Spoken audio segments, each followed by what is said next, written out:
Sports Timeout Podcast with Jensen Maydew, Tony Caranco, and your host, Wes Underwood. And welcome into the Sports Timeout Podcast brought to you by Jeffersons. Free fried pickle Fridays. Also, be sure to head there to watch the March Madness games that are getting ready to take place. Oh man, basketball season, Missouri Southern women, heartbreaker last night. Don't even get me started on it, but looking forward to the future there for Southern women's basketball. Hopefully the men are going to be good next year too.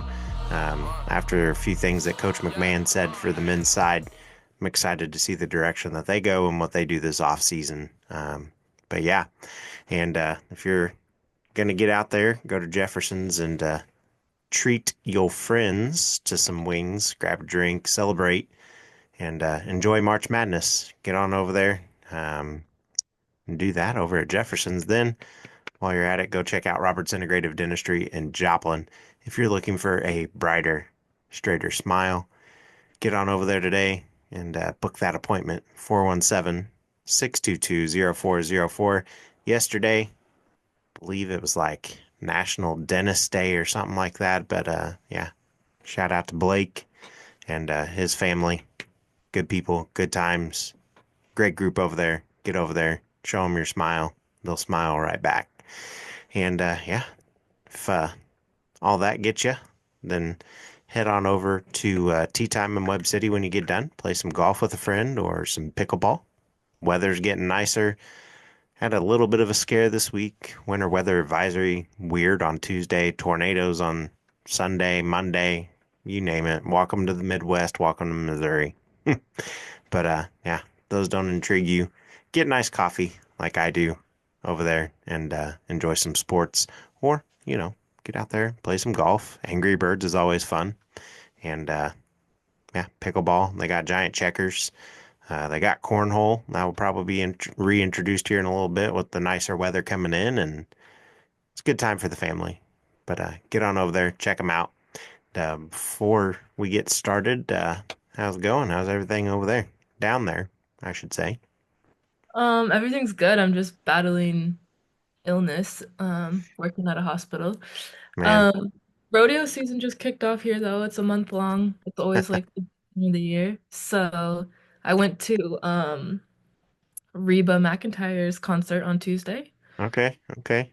She was like the kickoff, like the first opening night. So that was fun. So an exciting month down here. You been to the Stockyard in Dallas? Yeah, I have. Yeah, I like that one. That one was fun too. Yeah, it is fun. Yeah, Got to get back down there, do some of that stuff. Rodeos are always fun to watch. I don't think my kid would be too thrilled about the clown, though. that's fair. I don't know a lot of people that are. Nah, nah. But all right. Well, Wes Underwood, Jensen, going to be joined by Sam, Clint, and Tony out this week. But yeah, Sam's going to join us with a little bit of soccer talk later. And well, before we go ahead and get started here, and make sure to hit that subscribe and follow button on YouTube. And first up, we'll go ahead and talk NCAA, and that's brought to you by our newest sponsor, Black Eagle Apparel. They do custom apparel and jerseys for any team, sport at the best prices. Go see them at 2702 Richard Joseph Boulevard, right next door to the Joplin DMV. Mention the Sports Timeout podcast. Find out how to get 10% off your first order. And, well, we'll discuss men's bracket and then women's. And on the men's side, basically, it's pretty much what we think. It's going to come down to the conference championships. But as of now, with everything the way that it is, do you see your top five in Florida, Tennessee, Houston, Duke, and Auburn? Do you believe that's where it's going to stay? If not, what do you think changes in that five? Oof, that's a good question. Um, Florida, Tennessee, Houston, Duke, Auburn. I Yeah, think I think if anything, Alabama would be the one to like hop slip in. in. Okay. But I think it's also a solid top five, and I wouldn't be mad about it if it was them. But I would say Alabama would be the surprise in those. What do you think? I think St. John's is going to get up there for sure. Florida looks like they're going to be the first out because they've dropped 2 spots after what they've been doing, and I mean 25-4. St. John's they're up a spot and they hopped over Alabama, and St. John's number 6 obviously right now. They beat Creighton 24, and then they've got Marquette number 20. So I think if they get that win versus Marquette, they're going to be in a good spot. I don't see them dropping lower than what they are at the 6, but I do also see them hopping up over Florida. Florida, they've got what? Right before, so they got Ole Miss left. 5 p.m. SEC Network on Saturday. I don't know. Walter Clayton Jr., the guard there, has got a solid thing going. 50% free or 50% field goal percentage out of Will Richard there. Pretty solid team Florida's got, but second in the SEC, and if they end up losing to Ole Miss, well, I mean that's going to be probably it for them in the top 10. I bet they dip out a little bit because currently Mizzou is ahead of Ole Miss, and then as well as Auburn being on top of Florida. And then if Alabama, like you said, wins, they go ahead of Florida as well. No, I mean, actually, they'll be tied, and then it would probably come down to the tournament. So Florida, they've got Ole Miss, and then shocker, Ole Miss upset number 4 Tennessee. So I don't know. It's going to be a good game. Florida, just I don't know. I think Ole Miss ends up pulling this out. 21-9, 10-7 in the conference. I just don't think Florida ends up getting by them, and it's going to be at, or no, it's at Florida. So I don't know. Actually, I take a little bit of that back, but I still think Ole Miss pulls off the upset there. Yeah, I just looked up. I didn't realize that Alabama's game was Auburn, so they're definitely not gonna win. Hey, you never know. It could be like the year Alabama was supposed to beat Auburn in football, and then the miracle happened. I mean, when they played Auburn in February, Yeah, they lost by 9. yeah, So not a bad game. I don't know. I don't know. It'll be interesting. But I It think I definitely wouldn't be will. surprised if the top five doesn't move. Yeah, I see for certain Duke and Houston staying. Tennessee, Florida, Auburn. We'll see. Interesting. You think Auburn could fall out of the top five? If they end up losing to Bama, yeah, Hmm. I think St. John's would move up pretty good, and I think Auburn would be out if that were the case, because then Bama would also probably move into the 5 spot. So we'll see how it all works out. Yeah. I'm going on a, I'll go on that All right, we'll hold you to it. right there. Okay. All right. Women's bracket. I feel Yeah. like it's pretty much set too. Um, because, Texas, man, what a streak. Yeah. Texas has been having an unreal season. 13 right now. 13-game winning streak. Yeah. 13. uh, Vandy, number 24, they beat. South Carolina, number 2. UK, number 8. Just going through the lineup. Beat Kim Mulkey at her game. Number 5, LSU. They're going to finish out at Ole Miss. And Ole Miss, well, they're in the middle of the pack, 10-6, 20-9 overall. Could be a fun game. But I really think Texas is going to pull that out. yeah. I don't see them moving from where they're at unless they lose in the SEC tournament. I don't see them moving. USC, they're up 2. UConn's up 2. UCLA moved down 2. South Carolina. I think your top 10 is probably going to be your top 10. I don't really see that shifting. Oklahoma, LSU, TCU, North Carolina State, Notre Dame, South Carolina, UCLA, UConn, USC, and Texas. I feel like that's going to be your top 10. I mean, on the women's side, it's pretty predictable typically on who that's going to be. And I feel like that's your top 10 for sure. Is there any movement inside that top 10? Maybe a little bit, but I feel like it's good where it's at. Now, Duke through South Dakota State. Hello, South Dakota State. Welcome in. 26-3. You've earned it. South Dakota State, let's see. They're the number 25 seed. They lost to number 16 Duke by 4 early in the season. They beat number 21 Creighton at the time, 76-71. They lost to Texas in a blowout, which is why I think Texas is going to be the formidable number one. Um, Number 21 Oregon, they beat them 75-70. So it may not be a team that goes deep, deep, deep unless they get hot, but it's still a team to watch out for. And the Jackrabbits, good for them. Good football team up there. Good program starting to come around. Softball's getting ready to be under a good term there, and now you're looking at women's basketball. Men's basketball still got a little bit of work to do, but sports up there at South Dakota State, and they're doing the right thing. So been able to track them over the last few years with Joplin alum Isaiah Davis being up there, and then now Quentin Renfro's up there from Joplin. So being able to track them and just seeing stuff that's going right, and to be able to be in the top 25 at 26-3, you've done well.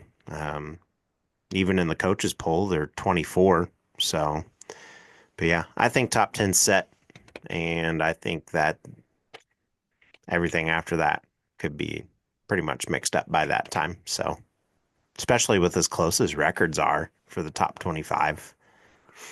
I mean, they've Yeah, all won 23 plus, so except for Michigan State and Tennessee.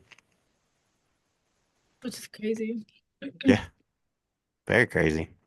Yeah, I think it's also crazy that TCU is number 8, like as low as. I mean, yeah, 28-3. That is a little crazy. And I was just looking like as you were talking, I was like, who did they lose to so that they're like number 8? But they lost to like South Carolina, which like okay. Yeah, Uh they lost to Oklahoma State, who is also a ranked team. yeah, And then what else did they? Oh, Mississippi State. But that was like at the very beginning of the season. yeah. They've come a long way. I've paid a little bit of attention to that. They've definitely come a long way since the beginning. They've become a team. They've been able to form well, and I think where they're at is good. It's questionable, but I think where they're at is actually pretty good. Well, and they'll get another win, hopefully. They play Colorado Yeah, today. So yeah. We'll see. that's crazy. The 29 win and you're only 8. That's crazy. Oh, that shows how powerful Texas is, though. Yeah, that's true. That's true. Which I Texas deserves it at this point in the season. This is the point where you want to be playing your best basketball, and Texas is definitely that team right now. So, Absolutely. We'll see how they hold through March. We'll see how they hold through March. yeah. Which, that game last night between Florida and Alabama was pretty close, and so it's going to be interesting. Yeah. But I love merch. yeah. All right, moving on. NBA.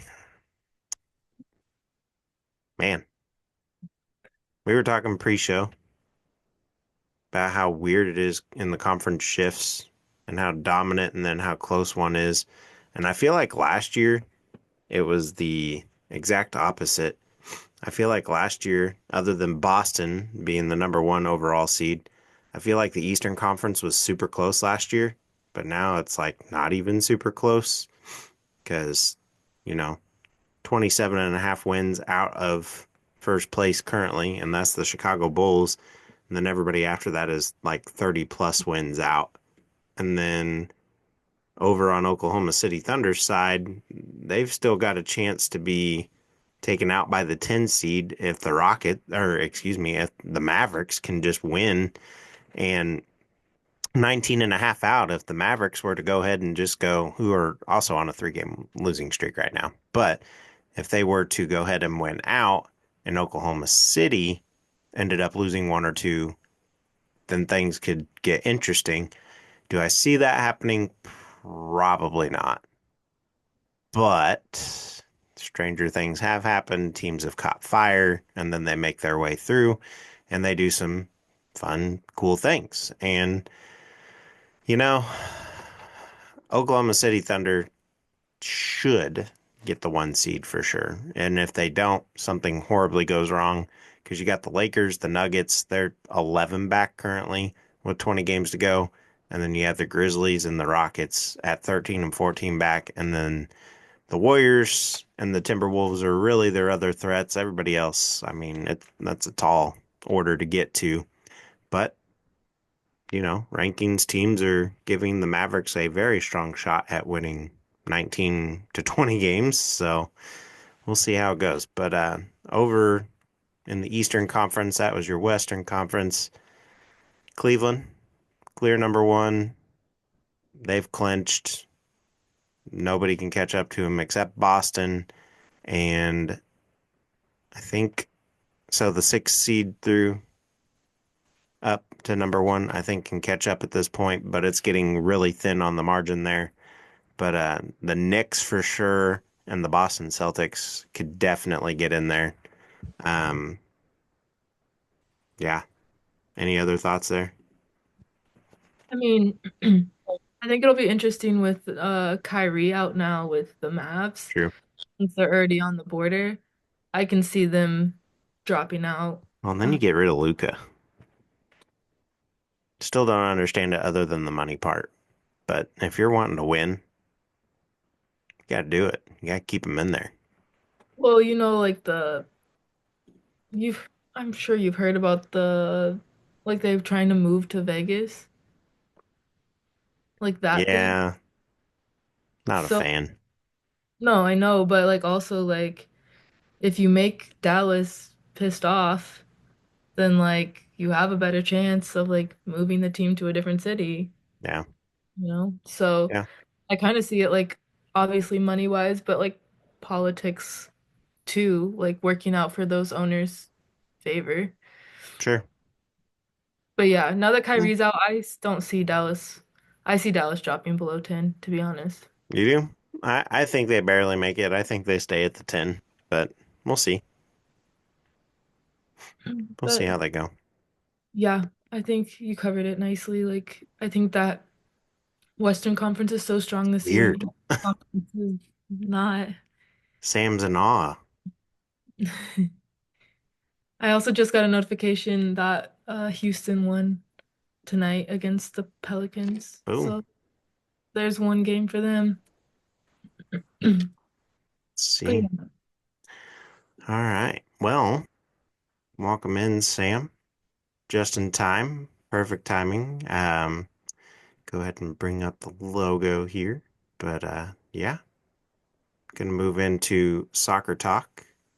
Brought to you by the Corner Kick and Sam. 2 locations now, right? Yes, sir. Yes, sir. So busy. Spring season is here, and And all right, got that figured out now, right? Right. good to go. Corner Kick located at 1411 Blue Oak Lane, Sweet Sea, Neosho, and then largest soccer store in Southwest Missouri and literally now in Northwest Arkansas, right? Yes, sir. Yes, sir. So We're located in technically it's in Town, right outside Springdale.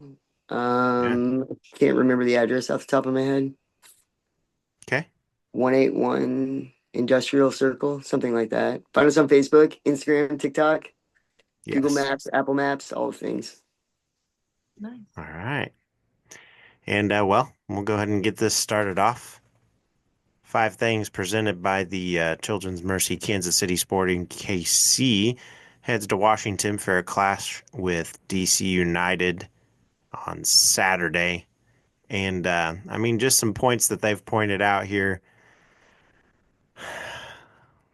same old story, unfortunately. Sporting still looking to pick up the club's first points of the 2025 campaign, falling 0-2. They have 0 points, and Saturday's frustrating 2-1 defeat to San Jose in the team's MLS home opener at Children's Mercy Park. I'm not going to lie, I did want to be up there, and I was ready to go, and unfortunately things were a little out of hand and had to go up there and had to stay back and do some other stuff. And, but I mean, Sporting, though, they're looking to build on promising performances out of Jovic and scored his first goal for the club last Saturday. Garcia ranks first in the league in shot creating actions. And I mean, these guys haven't really been together all that long, okay? And they've got to get that rhythm going. This team was literally just formed mid-February, and a lot of stuff was just put together. And on top of that, this is going to be their first time visiting Audi Field in 6 years, which seems crazy to me because when I grew up, DC United was the first visit to Audi Field in 6 years. When the sides face off this Saturday, it's crazy to think of that. I mean, United and Sporting always had a big rivalry, even back when they were the Wizards. And so, yeah, just for that, it's crazy. But reunion on deck for the Barlett family. Lucas Barlett, Jacob Barlett's brother, and they're going to be heading off against each other. It's going to be pretty cool to see. But what are your thoughts on this? And do you think they'll end up getting a win, or do you think they'll end up with just a positive result and getting a point? Well, I like the optimism in the two options you gave me. I mean, something good happens. Yeah. I don't know if I'm that optimistic about where we're at right now. I think Sporting is in a dangerous spot I mean, we're rebuilding. But I think that it was maybe, I don't know about some of the decisions, letting go of Malia and Russell. And you lose a lot of your veteran leadership there. Yeah. And I think when you see clubs be successful, they have a good balance of youth coming in, even when a rebuild happens, right? Even Yeah. when you're restructuring a team, maybe even after you win a title and you know you're edging out, but you've got to restructure to stay competitive in the league and whatnot. You have to have that good balance because it's that older group that holds everyone accountable because they've been Yes. there, been through the system. And I think right now we're looking at a lack of leadership A little at bit. Sporting. Yeah. And a lot of the young talent's going to be interesting to see it come to fruition. I hope it does. Yeah. As a Sporting fan, I'm rooting for it, but I'm not I'm not loving the product on the field right now. Yeah. I don't know. It's not good. Going to the San Jose one hurts because they've not been a good club. Yeah. And I don't know. I'm not sure where we're headed. I was worried about it when I saw the transfer news, and I feel like kind of what we thought might happen is happening. Well, Pulskamp is a great guy. And you mentioned Melia. And they've got a young stud in Ryan Shayway who I think just needs to go ahead and climb that ladder and come up and be the goalkeeper. 2 goals, even though they were good shots, and then you go up against Messi, and I just feel like Pulskamp doesn't always bring the best to the table. Again, great guy, great community member, always gets out, does good things for the team. Very, very personable. But on the field in those clutch moments, he struggles. And just watching him. And then once he hits that moment where he's in the struggle, his frustration takes over and then he loses focus.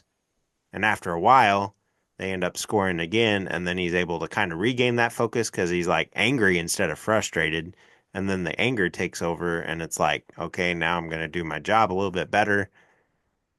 I feel like you would just flip that switch and just be like, okay, I need to do better the rest. But it just seems like a little bit of a delay. And before we know it, Sporting goes down because the defenders end up collapsing late in the game, and then it ends up being relying on him. And in those moments, he's not Melia, and he can't just get that to go. Like, he can't guard or tend the goal like he's supposed to. So I don't know. I I feel like think Shayway would be the better option, though. I think you're on point with all that. I honestly think that the loyal fan base of Sporting, it seems to be it's being echoed more and more and more. Yeah. We talk about being in a rebuild and stuff like that. That I don't know how many years Vermees gets. I don't know what the situation is there. Yeah. Or if there's a Renewed last photo. year. Yeah. I what I mean by that is I don't even think it's a contract thing. I mean, what's the goal, right? As a club, there has to be standards. We have to be what's acceptable. Where do we want to be? What's the project? What's the vision? I Yeah. don't know. I'm tired of it. We And I'm all ready are. for something new. And I feel like when you have a coach that takes an ownership role, Yeah. I don't know. It's just not a football. Soccer's a results driven business. I mean, all sports are, right? Yep. In the States, I think that it's a little bit different than it is in Europe or even in South America or even in Central America leagues. That because it's a franchise model, we're maybe easier Sure. on people. The club's not at risk of being relegated or losing its professional status or whatever. So maybe you get more time than you deserve. Yeah. But it's definitely time for things to get shook up at Sporting, in my opinion. So I don't know. That's my thoughts. Yeah, I agree. I agree. All right, on that, we'll go to a little bit more of an easier thing to talk about, and that is the NWSL and Marta. She says she's ready for the new NWSL season, and everyone's going to hunt us. And I mean, if you're going to go out and say that, you better be ready for it, because it's just about a little over 3 months ago they won the franchise's first NWSL championship. And the Orlando Pride enters 2025 with the unfamiliar position of the league favorite. And as she said, everybody's going to hunt us. We need to deal with this and find a way to keep doing our best to keep making history for this club. And the 6-time World Player of the Year in Orlando forward Marta wasn't just bringing that up. And I mean, Orlando and the Washington Spirit kick off the 2025 season slate on Friday in the NWSL Challenge Cup and a Community Shield type of event that doesn't count toward the standings, but just brings in that preseason and being able to get a trophy to get things going if you end up winning. Orlando won both trophies last year, making this year's Challenge Cup a rematch of November's final. And the Pride won 1-0 behind a goal from Barbara Banda, who is her and Tim Chawinga were the NWSL last year. Like, if it wasn't Barbara Banda, it was Chawinga, and if it wasn't Chawinga, it was Barbara Banda, and then it ended up slowly becoming Chawinga, and she ended up winning MVP for the current. And Aubrey Kingsbury, the Spirit goalkeeper, said that it is personal and it's going to happen this week. And I mean, okay. I want to see a competitive game. I want to see, you know, the gritty on the gridiron there, or the pitch, as we like to call it, but I still call it the gridiron. It's grass on a field. It's not a baseball field. It's just a field with grass. Like, that's what I call it, the gridiron, regardless. But for all the footy fans out there, I'll go pitch for you. Okay. I'll go pitch for you. But I mean, I'm excited for this season just in general. Like, last year was a big hype for the current, and to be able to do what they did and then unfortunately lose momentum after that match versus the Orlando Pride. But just being able to see everything come back this year. Claire Hutton looks good for the current. Marta and Barbara Banda are going to be something to watch. Kingsbury obviously is going to be something to watch for the Spirit, along with Trinity Rodman. And then you've got all this stuff going on there, and just the sport's growing on the women's side for sure.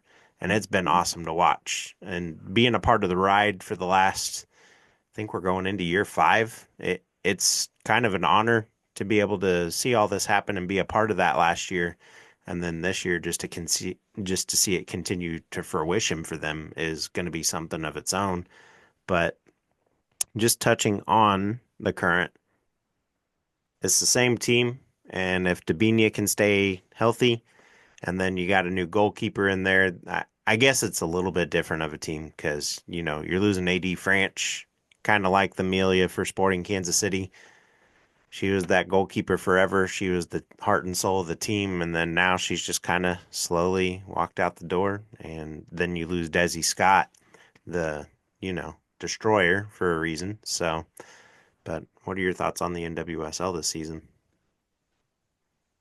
It's interesting. It's funny being a Sporting Kansas City fan and a current fan.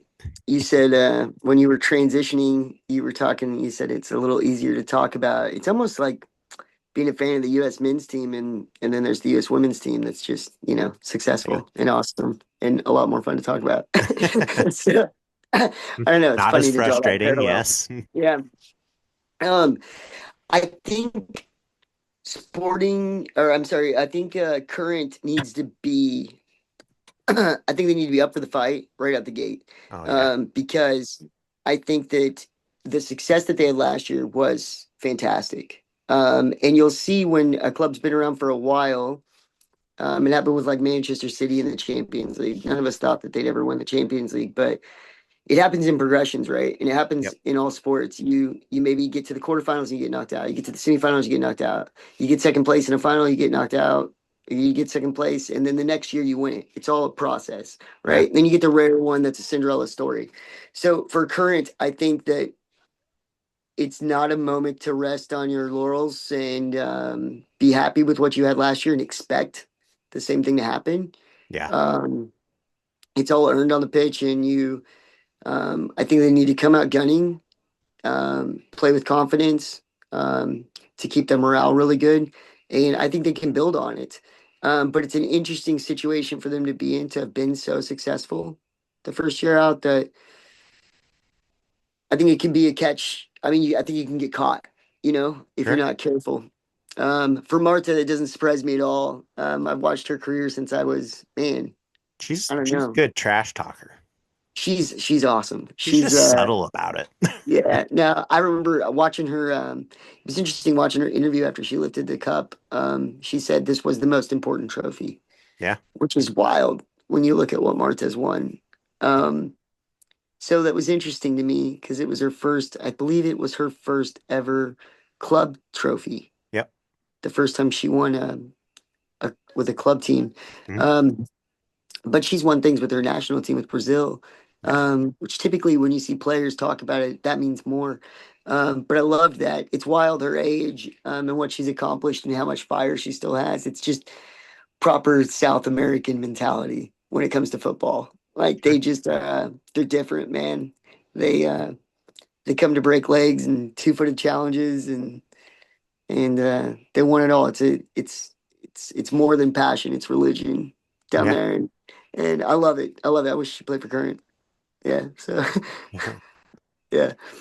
right. I On mean, that, talking World Cups and all that stuff, but now FIFA to consider one off 64 team tournament in 2030, and they said on Thursday it will review a proposal to expand the 2030 World Cup to 64 teams to mark the centenary of the sports marquee event, and it's going to be held in Morocco, Spain, and Portugal, and Argentina, Paraguay, and Uruguay, where the international or inaugural edition was staged to the host 3 games, and well, World Cup has already been expanded from 32 to 48 teams for the next year's edition in the U.S., Mexico, and Canada.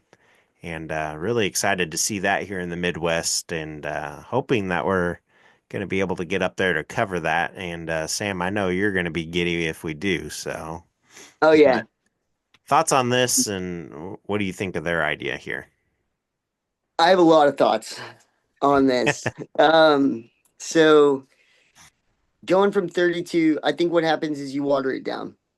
You take a competition that is the best of the best. I was listening to Eric Winaldo talk about it today on Sirius XMFC on Winaldo Talks Football, and a legend for the U.S. men's side.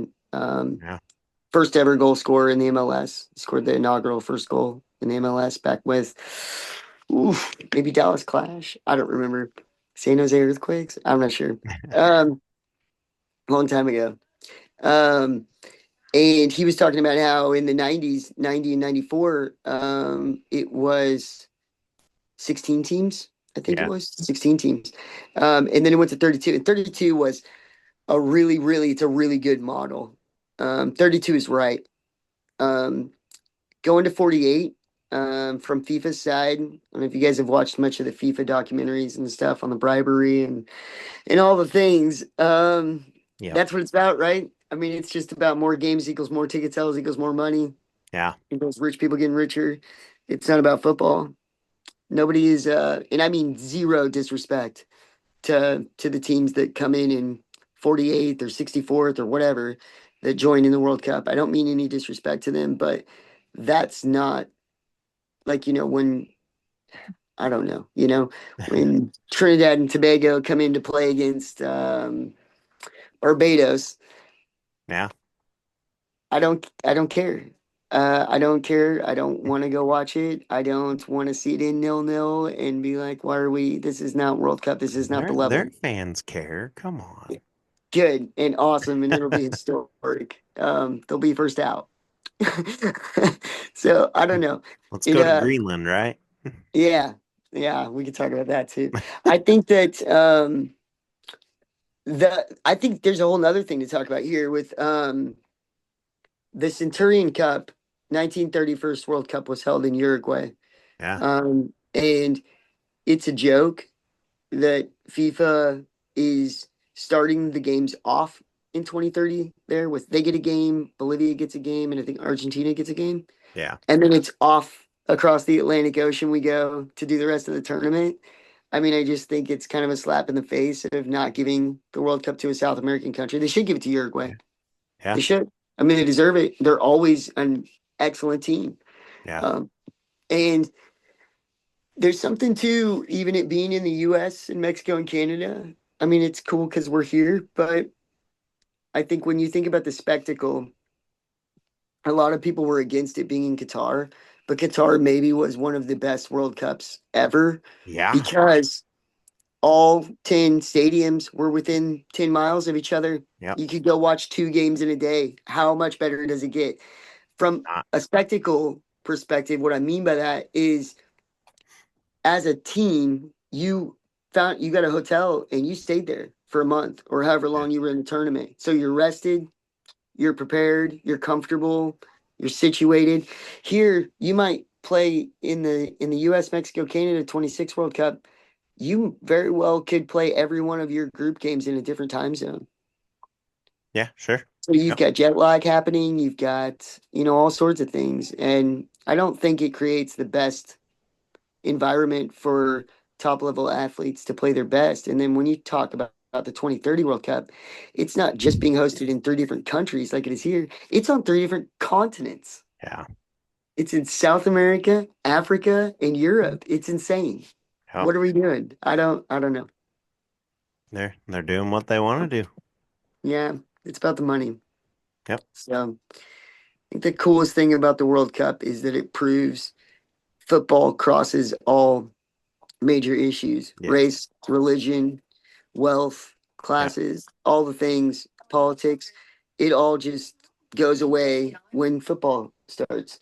Yep. And you get to see when it's hosted in a country, you get to see all their culture and learn about it. And it's beautiful.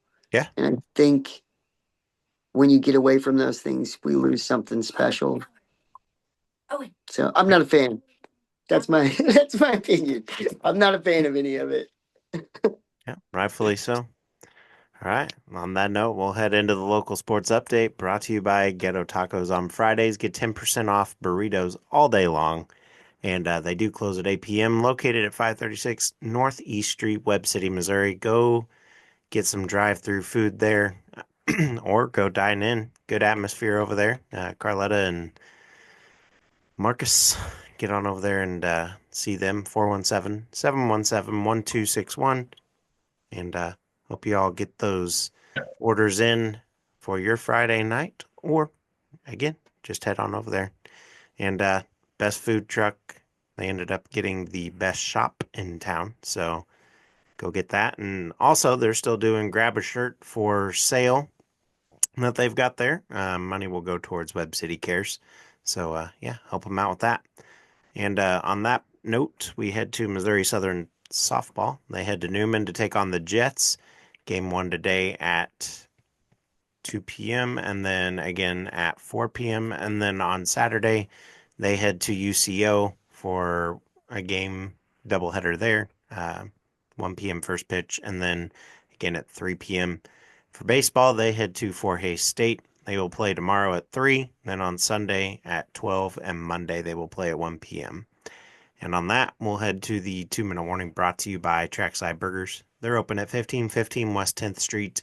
Go get some weekend barbecue today, this weekend. Also, kids eat free on Mondays, as long as a parent buys an adult meal. And be sure to get over there this weekend or, head on over on Monday. You won't regret it. Chef Mike's got a lot of good stuff, and burgers over there are fantastic. So, also, their specials of the days never cease to disappoint. So, local basketball, back at it. Webb City plays Central tonight at the Cardinal Dome in Webb City. 6 p.m. tip there. Go see Coach Horn and his team, try to make another district championship run. And then second round of the Class 5 District 6 tournament, Carl Junction plays Parkview at 7:30 tonight. Carl Junction on a phenomenal season right now, 20-plus wins. Looking good, and hopefully that they can continue on to the state tournament for the first time in a very long time for Carl Junction. So, but yeah, see you end of another episode. Anybody doing anything fun this weekend? UPSL Comets starts in 2 weeks. Season Yeah. starts March Yes. 22nd. First game away at Tulsa Athletics. They're recently competing in the U.S. Open Cup, so Wow. Okay. they're phenomenal. Kind of a rough first draw for us, but Catch that's all right. them while they're down, Sam. Catch them while they're That's down. right. Yeah. And then first home game is April 5th, Joplin High School. We can't wait. We're excited. Yes. Same here. I'm excited to get out and watch. It's going to be fun. And Oh yeah. based off the scrimmages that I've seen and then some stuff that we've talked about, looks good. I mean, again, you're a new team and you're building, so it's going to be a good season. You guys won't disappoint. I think it will. I think the goal is just make the playoffs. So top 4. Yep. Good goal. Good goal set. Jensen, anything fun? I'll be in Oklahoma City this weekend for a wedding, so just traveling this weekend. I'll be I there don't- next weekend. Sojourner. In Oklahoma City? Yeah. I've got a club game to coach. Okay. Yep, you both travel a lot. I am stuck here in my lovely abode. You save money on oil changes, Wes. Do what? You're saving money on the Oh. oil changes, man. I swear, I'm I getting can one like every month imagine. and a half right now. And breaks and all that jazz, yeah. Yeah. But all right, well, good to have you all on, and everybody else, we'll see y'all next week on the Sports Timeout. Take care. At sports with you. So, all right. Before we get started, make sure to subscribe and follow on YouTube. And well, first up, talk NCAA, and that's brought to you by our newest sponsor, Black Eagle Apparel. They do custom apparel and jerseys for any team in sport at the best